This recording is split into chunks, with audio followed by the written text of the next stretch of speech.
আসসালামু আলাইকুম। আমি চলে এসেছি আজকে আবার নতুন একটি ভিডিও নিয়ে। তো আজকের ভিডিওটা হচ্ছে ইসলামী জিন্দেগি অ্যাপসে প্রতিদিন একটা করে নির্দেশনা দেওয়া হয়। তো আমি এখানে আজকে দুইটি নির্দেশনা দিয়েছি, মানে বলার চেষ্টা করতেছি। এখানে প্রথম নির্দেশনার নাম হচ্ছে ইসলামে গার্লফ্রেন্ড নামক কোনো আত্মীয় নেই। তো চলুন এখানে আমাদের হুজুর কি বলেছে গার্লফ্রেন্ড শব্দ সম্পর্কে, মানে গার্লফ্রেন্ড সম্পর্কে।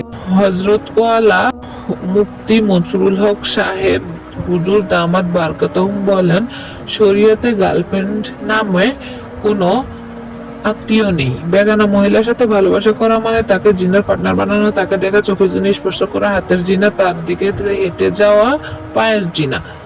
তো এখানে দ্বিতীয়টা হচ্ছে রোগ ব্যাধির অজানা হিকমত রয়েছে। মুফতি মনসুরুল হক সাহেব, সুস্থতার জন্য দোয়া করতে থাকা উচিত, কিন্তু তারপরে যদি অসুখ হয়ে যায় তাহলে তাকে নিজের জন্য কল্যাণকর মনে করবেন। ফলে গুনাহর কাপ্পারা এবং বিনয় ও মনোযোগ সৃষ্টি হবে। এছাড়াও এতে ডাক্তারের রিজিক, ট্যাক্সিওয়ালার রিজিক, সেবা যত্নকারীদের সওয়াব, দাওয়াখানার লাভ সহ আরো অনেক অজানা হিকমত রয়েছে। বিশেষ করে দিনের পথ প্রদর্শক ও মাখাইগণ যখন রোগে আক্রান্ত হন তখন যে দুর্বলতা ও শক্তিহীনতা তাদেরকে দিনের বিশেষ আধ্যাত্মিক স্তরে পৌঁছতে দেয় না, রোগ ব্যাধির পথ ধরে তারা সেখানে পৌঁছে যেতে পারেন। আমি হযরত মাওলানা শাহ ওয়াসিউল্লাহ সাহেবের ব্যাপারে বলতে পারি যে মাওলানা যখন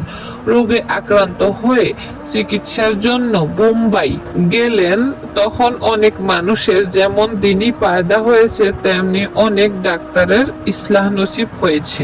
তো আমাদের আজকের ভিডিওটা এ পর্যন্তই। দেখা হবে পরবর্তী ভিডিওতে।